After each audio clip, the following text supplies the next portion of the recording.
Hai, menurutmu apakah organisasi publik itu cuma pemerintah dan swasta itu bebas dari politik? Ternyata tidak. Semua organisasi itu adalah publik, yang membedakannya hanyalah tingkat, derajat, ataupun spektrum. Halo, perkenalkan, nama saya Odilia Lelindria Wulandari Riba dengan NIM 25030100055, Program Studi Ilmu Administrasi Negara, Fakultas Ilmu Sosial dan Ilmu Politik, Universitas Nusa Cendana. Pada kesempatan kali ini saya akan mereview sebuah buku dengan judul All Organizations Are Public oleh Barry Bushman. Singkatnya, buku ini menjelaskan tentang bahwa semua organisasi itu publik, yang membedakan hanya tingkatannya. Saya akan membagikan dalam beberapa poin dan saya akan memberikan pendapat saya bagaimana tentang kelebihan dan kekurangan buku ini. Langsung saja, poin yang pertama, buku ini menjelaskan tentang konsep publicness. Pada buku ini dia menjelaskan bahwa publicness itu sama dengan tingkat pengaruh politik. Nah, publicness itu bukan lagi sekedar suatu organisasi itu dia milik pemerintah atau swasta, tetapi bagaimana organisasi itu dapat dipengaruhi, dikendalikan, dan diatur oleh politik atau pemerintah. Contoh yang dijelaskan pada buku ini yaitu perusahaan kerdigantaraan, di mana perusahaan kerdigantaraan ini dipengaruhi oleh dana pemerintah, dia bergantung pada dana pemerintah dan kontrak negara. Bergantung dana pemerintah dikarenakan perusahaan ini kan dia menghasilkan pesawat, roket, dan lain-lain.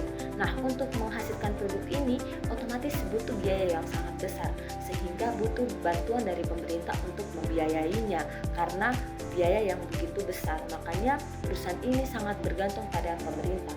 Yang kedua, kontrak negara.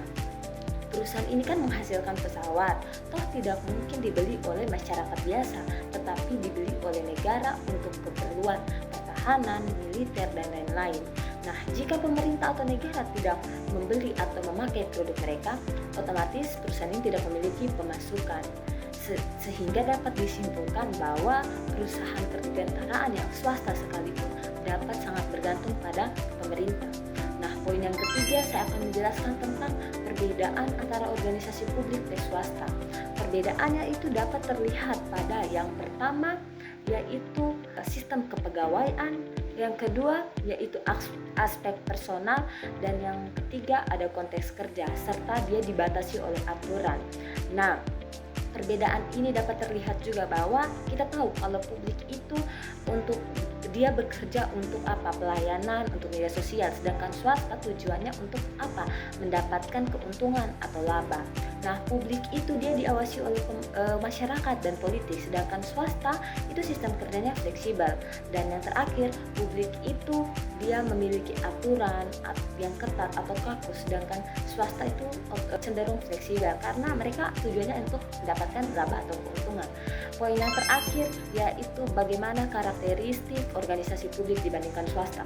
Pada buku ini dia menjelaskan bahwa karakteristik organisasi publik itu dapat terlihat dari yang pertama, visibilitas yang tinggi, yang kedua, dampak pengaruh keputusan yang besar, dan yang ketiga faktor otoritas atau politik. Visibilitas yang tinggi artinya transparansinya itu tinggi. Semua kebijakan dan pengelolaan itu harus diawasi oleh publik atau diketahui oleh publik.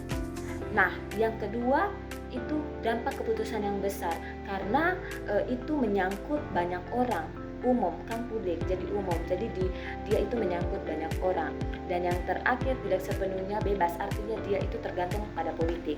Nah, dari poin-poin penjelasan itu saya dapat menyimpulkan bahwa bagaimana sifat publik atau publicness itu bukan lagi sekedar apakah ini organisasi milik pemerintah atau swasta, tetapi seberapa besar pengaruh organisasi itu dapat dipengaruhi, dikendalikan oleh otoritas, oleh politik atau pemerintah. Dan yang terakhir, kelebihan dan kekurangan buku ini. Buku ini menurut saya kelebihannya yaitu dia mengaitkan sektor swasta dan publik dengan contoh dalam kehidupan sehari-hari, contoh konkretnya seperti perusahaan kerdigantaraan tadi. Nah, kalau untuk kekurangannya mungkin menurut saya sendiri beberapa makna ganda yang belum saya pahami karena beberapa istilah yang masih sangat asing bagi saya, sehingga itu yang menjadi kekurangannya karena sulit saya pahami. Sekian dari saya, terima kasih.